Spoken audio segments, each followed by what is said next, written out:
Hey, everybody. Thank you for joining today. I am here with Karn. He is the latest or one of the latest success stories here at Target Test Prep.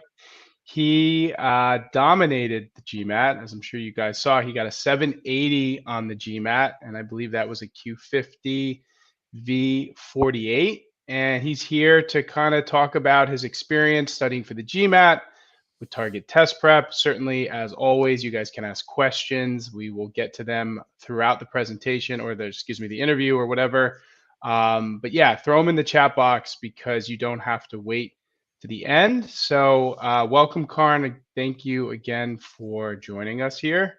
It's a pleasure to have you. Yeah, pleasure to be here.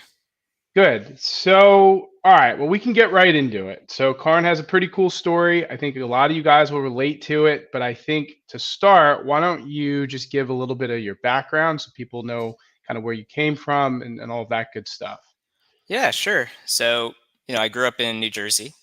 I went to my local state university, which was Rutgers, New Jersey, or Rutgers, New Brunswick, rather. Um, and, after graduating from Rutgers, I worked in investment banking in New York City for 2 years.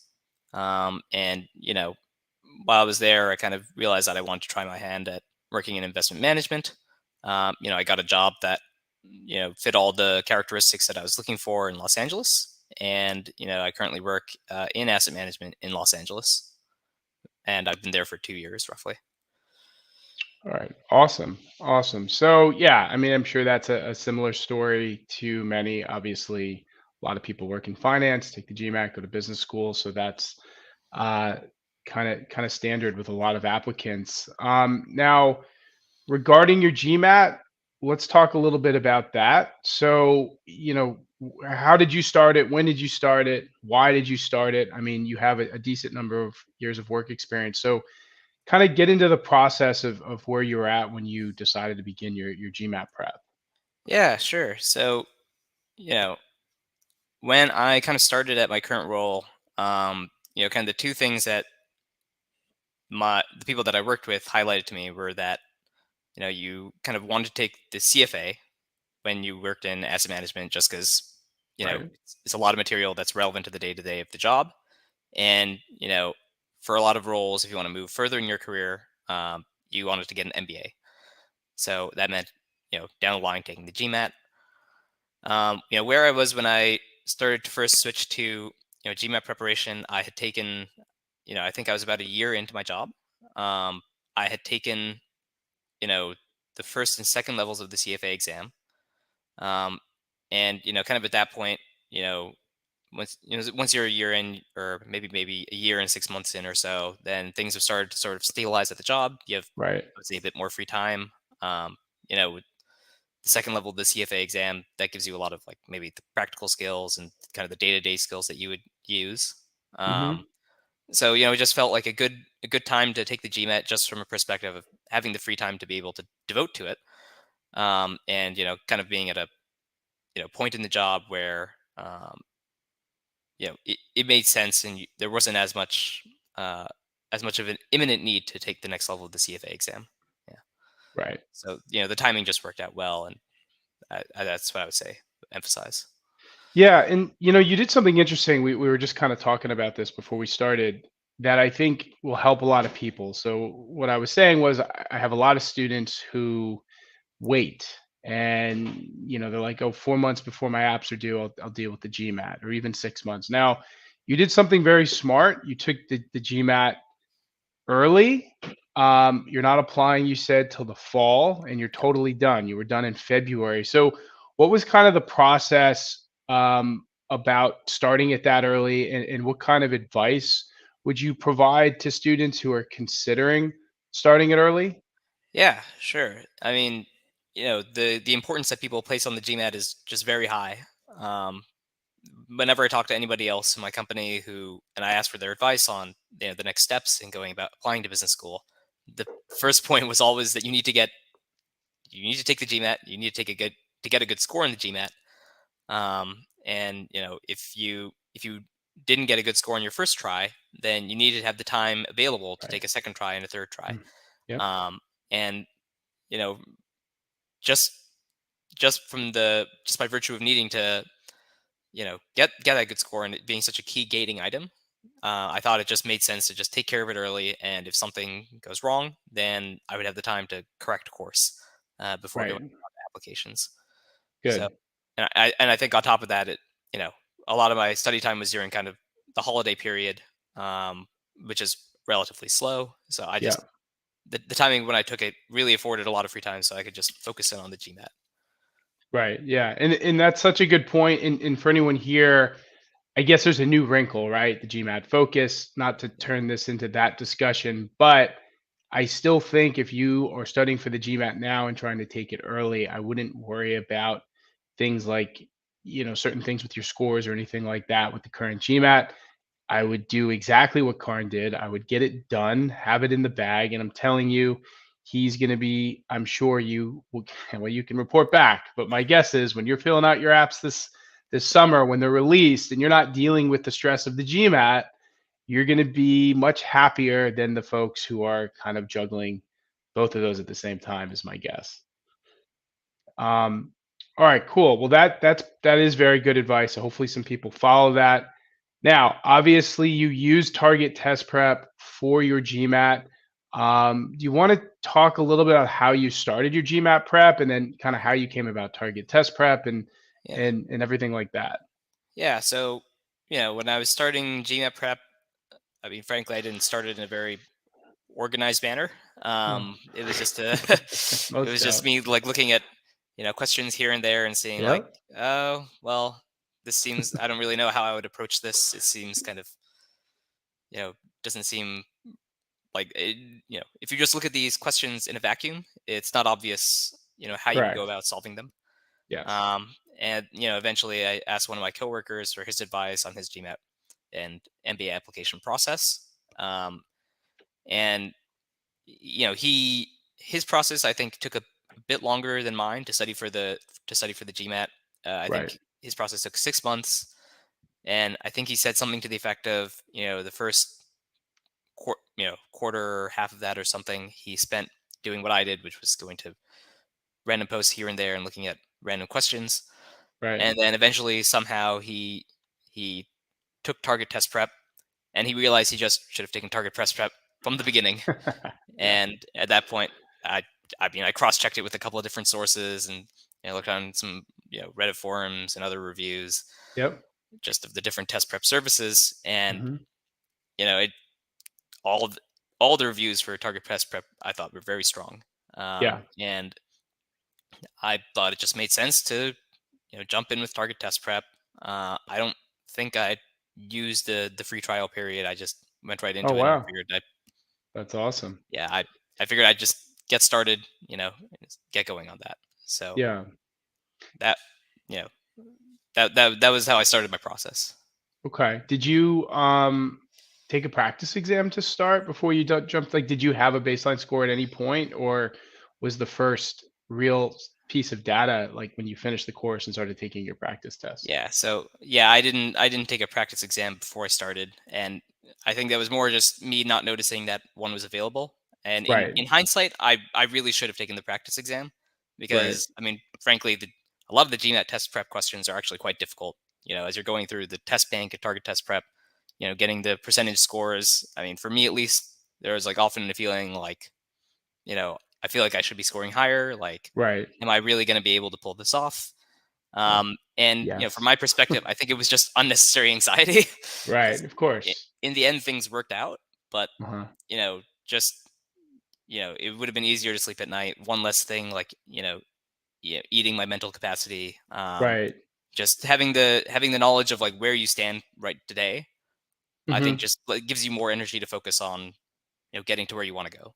Right. So And go do ahead. you mean like for example, like people get worried about the hard questions in TTP. We have score goals now. For one Yeah, of the tracks, it's 60%. For one of the tracks, it's 50%. That worries people, but it's because that's kind of the range you need to be scoring in on the real GMAT. yeah, So, despite us having those score goals there, was that something that was a little worrisome to you? yeah. I think it still ended up worrying me. And I think that was just because I didn't see how, you know, those rates of getting the question correct actually translate into a score. Right. Yeah, And if I had exactly. seen it, I guess I would have trusted the score goal more and, you know, been a bit calmer when I was Right. preparing. Yeah. Yeah, I think a lot of people misjudge that about the GMAT because they're just used to the straight scoring that'll happen in when you're in undergrad and Yep. you're doing a regular test. So you're like it's a little uneasy to be like, wait a minute, you're telling me I can get half the questions wrong and that's good? And yeah, it takes a little bit of getting used to. Yep. We do have to talk people off the ledge a lot and be like, yeah, it's fine, you're good. Because the other thing too is it's not as simple as, hey, here's my percent correct. It's learning the GMAT, and I'm sure you can attest to this, is like how you deal with what you're getting wrong, and then how you're self correcting based on that. So I'm guessing, okay, you're saying that you got certain things wrong. You were worried about your scoring. Did you spend a lot of time ensuring that when you got something wrong, you were doing the proper review and fixes to like fill in those knowledge gaps? Yep. So whenever I got something wrong, I would always, you know, read the explanation of why that answer is wrong. You know, go back to the lesson and try to just understand, you know, the logic of, you know, why the underlying kind of logic that dictates which answer is correct, right? So, Right, you know, I think one of the things that I really struggled with was just verb tenses, right, and like, you know, when you don't pay as much attention to this on maybe a day-to-day basis in work or even college or high school, but you know, when you get that exposure to it in target test prep's question bank, you know, you read the question, it, you know, identifies which tense you got wrong, and you go back to the material and try to remind yourself of how these tenses work. I think that's that process of going back to it helps to, you know, deepen your understanding of the material. right. Yeah, no, I completely agree. And let's kind of circle back to the beginning when you started target test prep. So I presume you jumped in, you saw the study plan. Did you follow? Now you were done in 4 months. Did you follow that kind of from A to Z, from beginning to end? Yeah, pretty much. I went through all the modules in that order. I printed out, you know, the book of notes, or the notebook to write down the summaries of each Yeah, lesson, active and active review sheets, right? active review sheets. That's right. Um, you know, did each question bank, and yeah, I mean, just worked my way through the modules in the order they were presented. Good. That's yeah, Now, 4 months is, that's a nice pace. What did your study schedule kind of look like in general, as far as like when you studied on a weekly basis? yeah. So so I think I started studying in mid October, and I took my exam in mid February.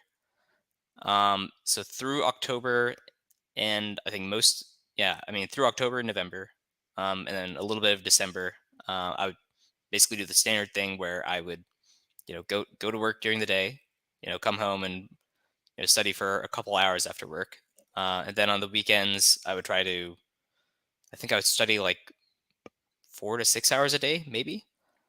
I think that feels Like numerically right. Saturday 4 to 6, Sunday four to Yep, six. yep, exactly. Okay. And then, you know, during the holiday season, things are slow. I took a relatively long vacation to, you know, visit my parents. And then whenever I got free time on the holidays, I would just, you know, be in my room, just studying as much Right. as I possibly could, just Yep. making the most of the free time while I had it. Um, I mean, I think that would essentially be, you know, a full day, you know, 8 hours or whatnot of, you know, trying to sit down and do connected studying. And Right. I think that's actually when I got the most, you know, progress in terms of, you know, both moving through the modules and actually, you know, deepening my understanding of the material. You know, for me at least, just sitting down, having a connected period, long period of just focusing on the material seems to work. So, Yes. And less stress with your yeah, work. That's good because a lot of people slow down during the holidays. So it was wise. I mean, you probably if you're at home at your parents' house, that you were probably harnessing your high school self Yeah, at your old desk. I mean, more studious I version of myself. yeah, I remember doing that back when I was studying for the GMAT, like during, Thanksgiving, I'd be home and Christmas. So totally understand that. And so when you were working, it sounds like, I actually recommend, and this is, I guess, coincidental. I always say if you can put in about 2 hours each weekday, 4 hours each weekend day for about 18 hours as a floor of studying, that's pretty good. It seems like that's pretty much what you were hitting, right? Yeah, I mean, maybe a little bit more. I think that's right. Yeah, And to do that, you have to kind of give up certain things in your life that are probably more fun. I mean, you studied for the CFA, so I can't even imagine how long you were studying for that too. But yeah, I'm guessing you had to give up some things and sacrifice some more fun things to be able yeah, to get your GMAT prep in. Is that a pretty accurate assessment? yeah. I would say that's accurate. You know, I think one of the differences between the GMAT and the CFA is that with the CFA, a lot of the concepts you learn are reinforced on a daily basis by your job. So Hmm. even when you're at work, you're effectively studying in a sense. Yes. Um, and I think for maybe for that reason, I think having a longer timeline to study for the CFA, maybe less intense studying on each day, I think I could maybe get away with that, so to speak. Um, Right. but for the GMAT, like yeah, I mean when I was studying for the GMAT, I had to tone down going to the gym, you know, play less video games or whatever, Right. go out and meet coworkers, friends for lunch and happy hours and stuff like that, Yep. less often. I mean, you had to find time, and I mean, at the end of the day, I felt like I just kept on asking myself, like, all right, if this is this studying for the GMAT important to me? Is it important Right. to my career? And if the answer is yes, then I mean, you only have so many hours in a day. Something else has to be knocked Exactly. out by definition. So Yep. yeah, I mean, you have to prioritize. But I mean, if the thing that was always in my mind was if I can do this efficiently and get it done in the first or second try, then in total the amount of time given up for it won't actually be that much. Yeah. I So mean, that was my it's logic, at least. exactly no. That's very sound logic, and it becomes a distant memory at some point. Now that we talk a lot about motivation. I know we asked you about that. It sounds like your ability to stay motivated and to stay disciplined. I mean, it sounds like you kind of answered that in what you were just talking about. But was that the core way that you were able to stay motivated? Were there other things keeping the train moving with with your GMAT prep? Yeah, I mean, I think that's about the summary of it. Just being focused on the long term goal. I mean, while you're going through the preparation, if you notice yourself, when I noticed myself at least, kind of just turning the preparation into just going through the motions, just flipping through the pages without actually absorbing the material, then I would try to stop and take a break and do something else. Right. But yeah, otherwise, just focus on the long term goal and try to catch yourself when you feel the efficiency of the studying, going down. That's Right. what I tried to do. And now, did you like obviously burnout is a real thing. So would you like every, I don't know, couple weeks, every 10 days, like give yourself a day off, recharge the batteries, do something more fun than your GMAT studying? Yeah, so I mean, every once in a while, I would do something else entirely. My brother goes to UCLA, so he's in the Oh, area. nice. Visit him. Nice. Um, you know, a lot of my friends are on the East Coast, and sometimes we would manage to schedule out a time where we could all like get on the phone to chat. So Right. there's that. Go see museums, see a movie. Just I would always try to like time it for some time when I felt myself burning out. And Right. I mean, it's a difficult thing to recognize, but for me, this if anything, going through the lessons more quickly was a sign of burnout for me Yeah. at least. Well, So yeah, well, it's a fine line. yeah, It's definitely a fine line. And we do have a question, but before I yeah, pose that question, you said something interesting about the CFA that you get to do it when you're at work. It's a natural built-in almost study regimen because you're learning the stuff. Now, when I was studying for the GMAT, I tried to incorporate it in my daily life the best I can. The one area that I felt like I could, that I actually enjoyed because it was something I saw myself improving in, was sentence correction. Like, did you try, like, as you were in the thick of it, to be like, oh, well, this is great. Like, I know grammar really well, so I'm getting daily emails. Let me, for fun, look at the grammar mistakes that I'm seeing in people writing me. I mean, Yep. I don't know. I found it interesting. Did you do Yeah, stuff like that? absolutely. After going through it and learning about all of these grammatical structures, you definitely start to notice them more. You know, for me at least, I started to look and ask myself like, ah, yes, like, how would I say this without this grammatical structure? Right. So Right. yeah, I would definitely notice it and use it in my own writing at work more often. Yeah. No, I enjoyed that too, and it made me a better writer. And Yeah. as far as trying to fit in things, like, did you have flashcards and things that you would kind of review when you were on the go? If you had an extra 15 minutes here, 15 minutes there, so you felt like you could even study when you weren't like sitting down and having the course open? Yeah, I think when I was visiting friends or something like that over the holidays, I don't think I brought any study materials with me. I was just focused on Right. being in the moment, I suppose. But I think on like going on planes and stuff like that, I wouldn't use the flashcards as much, but I would just make sure that I pre-downloaded like PDFs of Right. like the lessons and stuff, or maybe not the lessons, but yeah, I guess the lessons. I guess that's what I did. I downloaded like PDFs of like maybe if you like printed to PDF the lessons or something like that, then you can review it on the go, even if you don't have an internet connection at the moment. Right. So Or your notes and the active review yeah, sheets, the exactly. equation You can guide. always take out the active review sheets. Yeah. Yeah. Yeah. Well, that's good. Yeah, because trying to fit in extra studying is important. Um, We do have a question. How do you train yourself in critical reasoning? So someone's basically struggling in critical reasoning. So what was your process and strategy of improving there? Yeah. So I mean, I think what helped me the most in critical reading was I think it's there's like the first chapter, Introduction to Critical Reading, where it tells you to always like stop, zoom out and look at like the summary of the passage, like what is the passage trying to say. I think that was the thing that helped me the most. Like the one technique, I guess. Other than that, you know,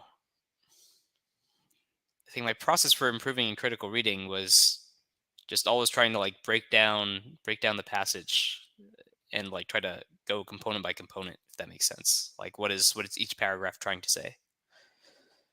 Um, I So you I did think I that, think that's what helped me the most. and you Yeah. did that both in reading comprehension and critical reasoning. Like, you would break down um, or take notes in your critical reasoning uh, problem stems, and then obviously reading comp is longer passages. But you were following a similar process for both as far as note taking is concerned. Pretty much. I mean, you know, I think the like taking those problem stems and trying to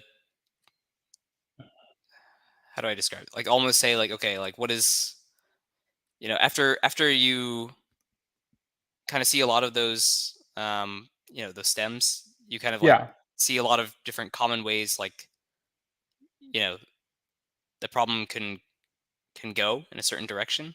Right. Um and I guess just being aware of that, like just trying to look at what it's asking and like, you know, you know, what way could each component of this go, I guess. Well, you mean, like, you mean critical reasoning, for example, like, there's only so many things they're gonna ask you about, whether it's Yeah. how do you strengthen the Yep. argument? How do you weaken the argument? Can you find the paradox? Um, can you find the conclusion? Things like that. Yeah. So for like a strengthener, so I mean, if the question is something like, oh, like, you know, here's a plan, like, what guarantees the plan that will succeed or something like that. Right. I might be mixing up categories here, but I think just being aware of like the common ways that like things can be strengthened, Right. and just like, looking at the problem and saying like, okay, like I think I see a strengthener here. It's kind of, I know it's like dangerous to pre-think these problems, and you don't want to get too attached to like an answer in your mind before looking at Right. what's actually available. But just kind Right. of like being aware, I guess, if that makes sense. Yeah, well, in our course, which you obviously went through, Yeah, we take each type and we break it down very specifically. Like, here are the ways they can strengthen an argument. Here are the ways they can weaken it, and we do it with all of the different categories in critical reasoning. So I think that's probably what you're driving at, is to understand the different ways and be aware of the different ways that they can ask these types of questions and affect these arguments. It sounds like it was a tremendous help to you. yeah. I think that's what I'm trying to say. Yeah. Yeah, Okay. Yeah, no, that makes sense. That's actually exactly why we wrote it that way. Um, Now another question, and we didn't totally get into this, but I think the answer is yes. So someone's asking, were you ever plateauing in a certain score, but you didn't take a baseline? So I guess the answer is no. How many practice tests did you take at the end of target test prep before your yeah. GMAT? I took all 6 official practice tests. Yeah.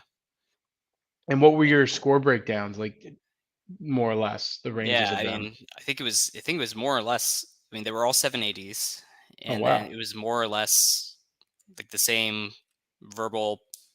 I think I got either verbals 48 and 49 or 47 and 48s, Right. and quantitatives 50, 51, like in that range. Back and forth. Um, Okay. so So you were that's awesome.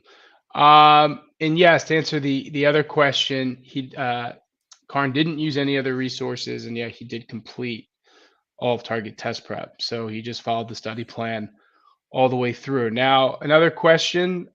This is about reading comprehension. So the other one was about critical reasoning. Do you have any tips on, reading comp? Obviously, there's a lot of strategy and how to attack the yeah, questions. Were there certain things that you did? I think it's the same idea. I mean, I felt like with all the verbal questions, you kind of had to try to figure out what the GMAT's really trying to ask you. So in sentence correction, there was an element of like, oh, like the the sentence makes some mention of like the time at which an action occurred, so you have to figure out the tense. Um, with reading, or sorry, with critical reading, they give you a question stem, and you have to figure out like ways it can go wrong or improve.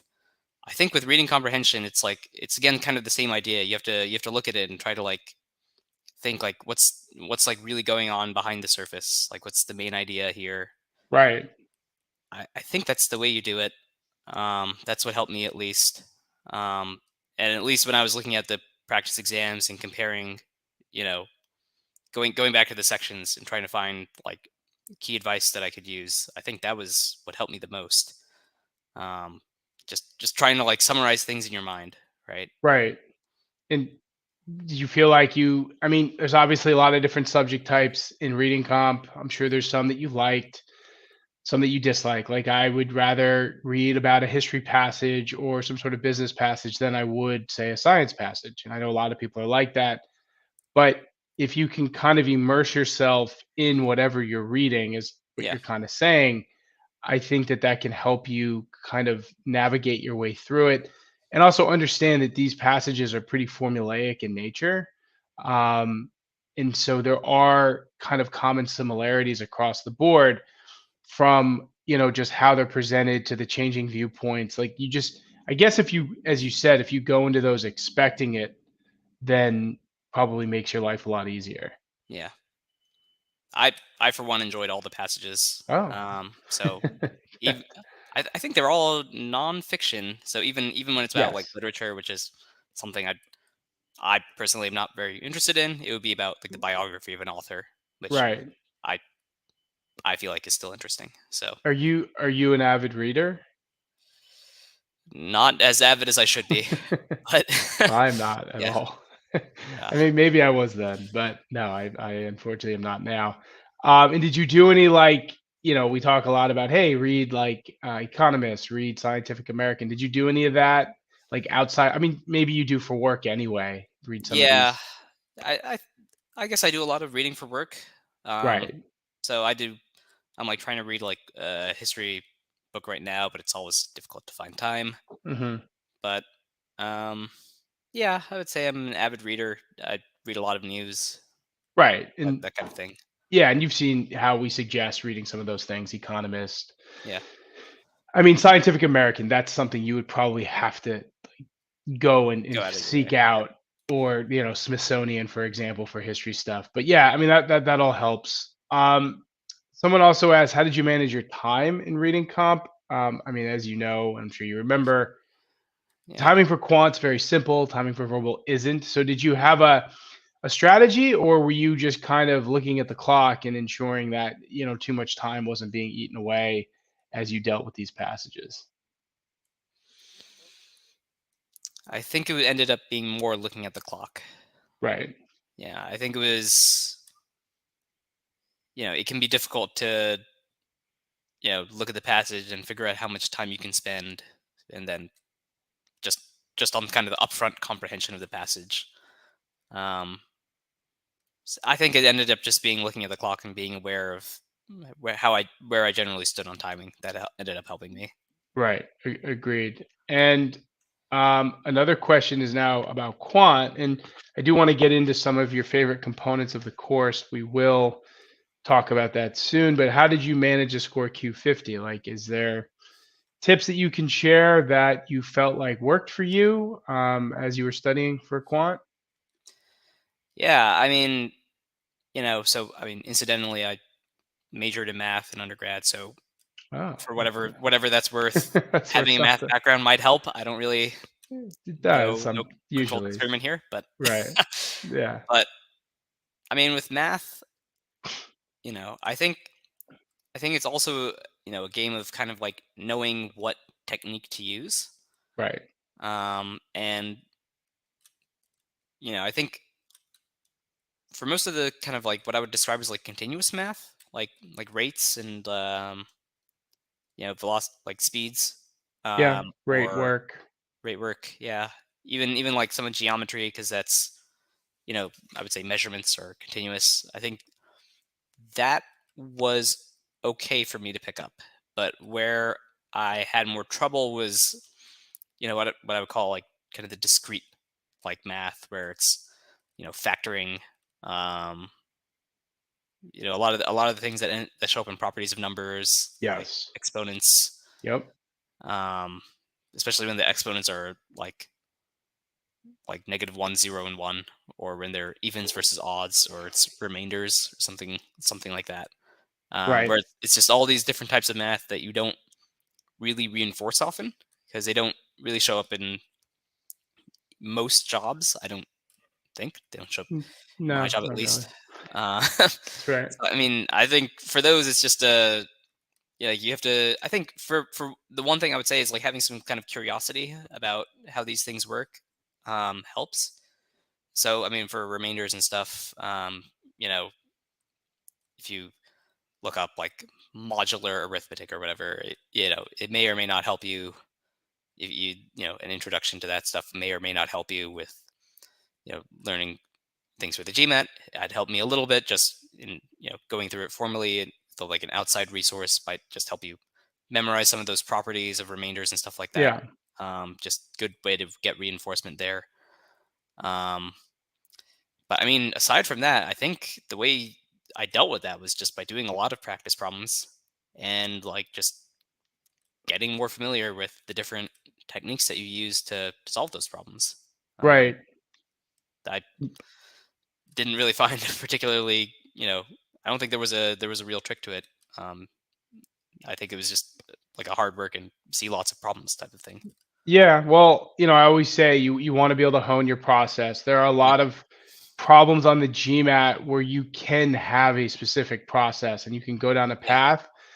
And those are the ones you need to be able to recognize, attack, and knock out quickly. Because some you don't. Some you have to really sit there and say, "Whoa, this is something a little bit new to me," Yep. and you may not get those right, but you can bank a lot of time when you kind of Yeah. hone in on your craft with some of those questions. And so it's interesting about being a math major. So I'm wondering, did it take a little while to get used to the structure of data sufficiency and just that way of thinking, which probably butted heads a little bit with your normal way of thinking, just coming from a math background? Yeah, I would say it did. I would say it did. And yeah, I think with data sufficiency, it was always because in math they teach you to kind of use techniques and maybe use intuition. But with data sufficiency, you have to. I felt like for me at least, I always ended up like just missing one of the ways that one of the two I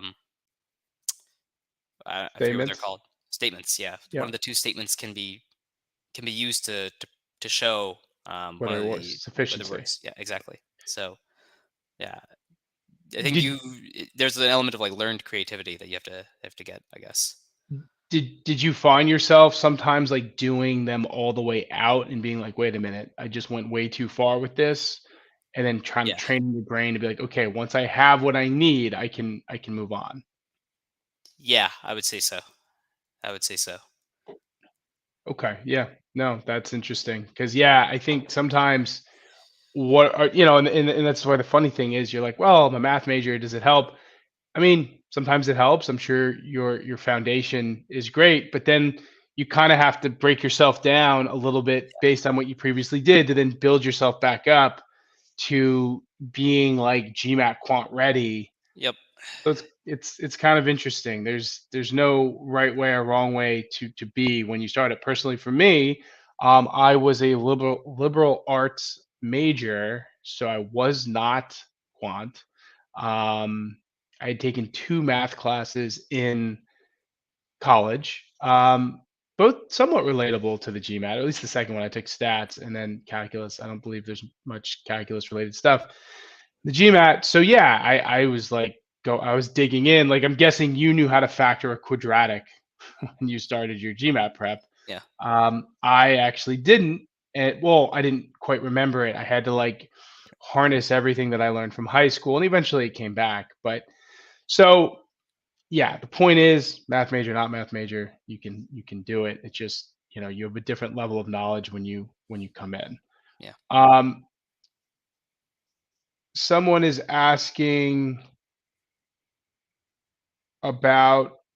Well, I guess I can kind of answer this question. How would you advise approach your study plan as quant and verbal carry more weight if you have a weakness in math? Well, I would say that you can't let your weakness in math affect how you study. It just means you're going to have to spend more time getting up to speed.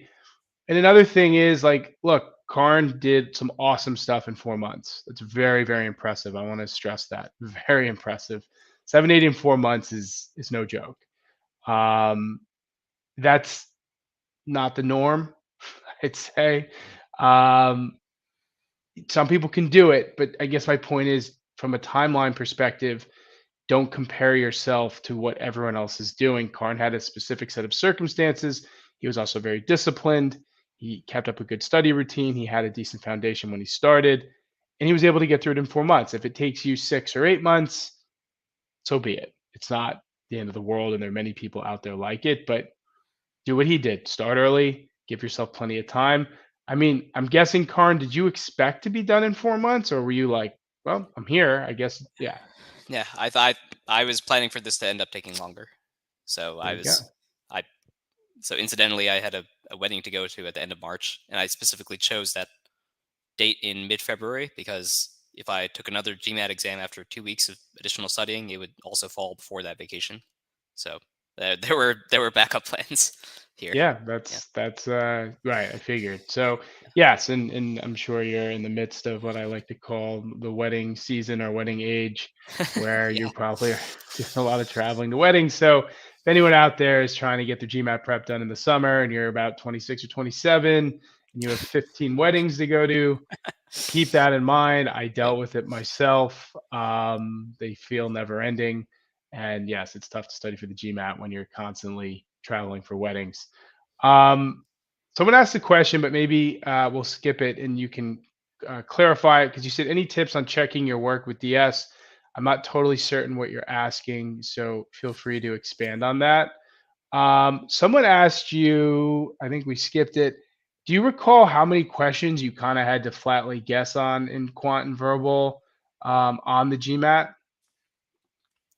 I don't think I guessed on any in verbal, and I think I Okay. guessed on one or two in quant. Okay. So, Yeah, yeah. sounds about right. And something I wanted to get to, and I should get to it before I forget. You used all of TTP, use the study plan. What are some of the specific features of the course, if you can remember, that you thought were very helpful? It can be anything. Part of the study plan could be too.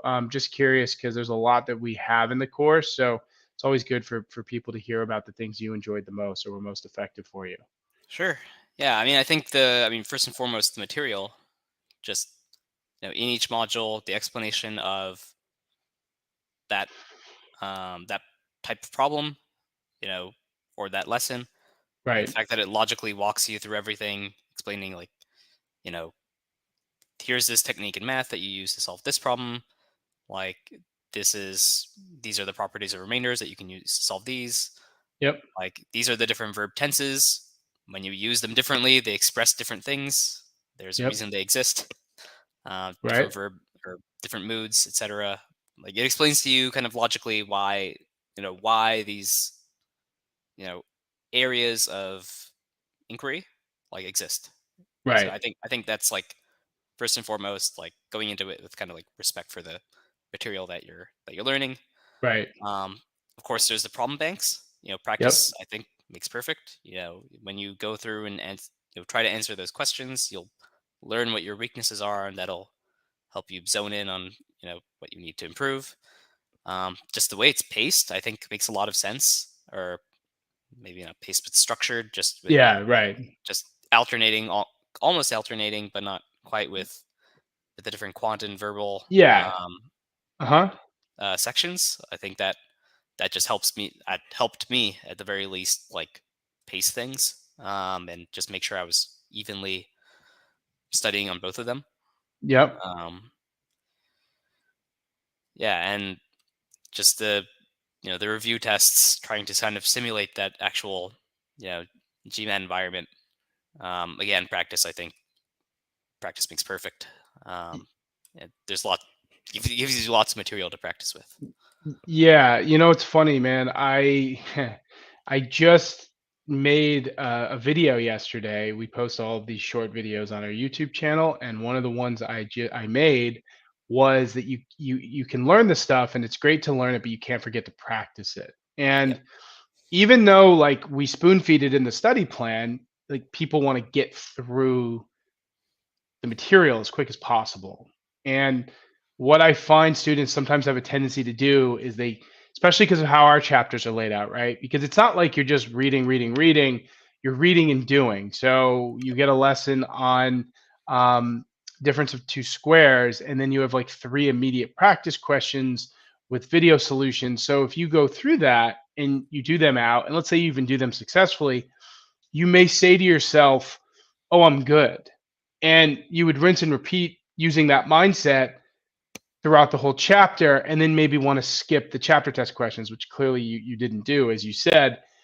And yes, you said a bunch of times practice makes perfect. And it does, because if you don't practice those things, A, you have no idea the type of mastery you've achieved. And Yep. B, if there's still gaps, you're not even going to know it.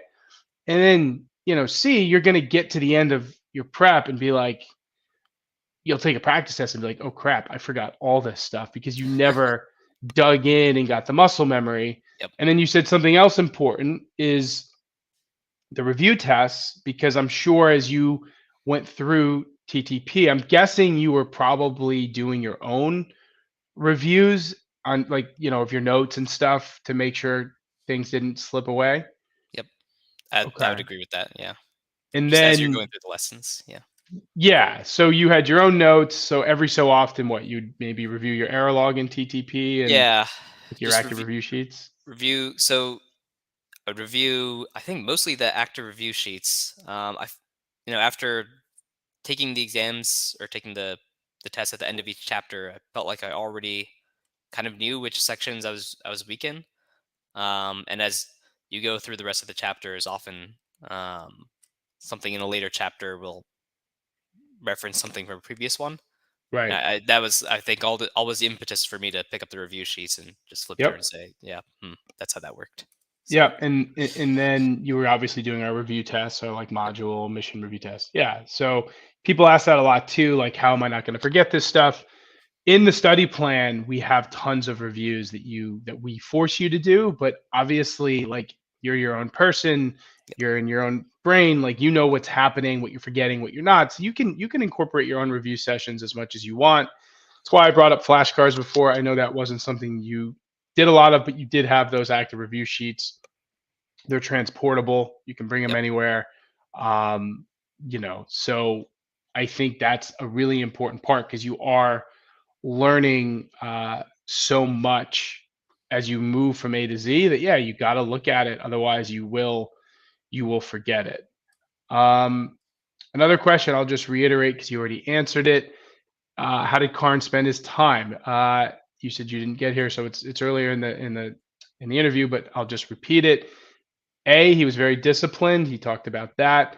B, he studied around 2 hours each weekday, 4 hours on the weekend days, Saturday 4 hours to 6, Sunday 4 to 6 hours.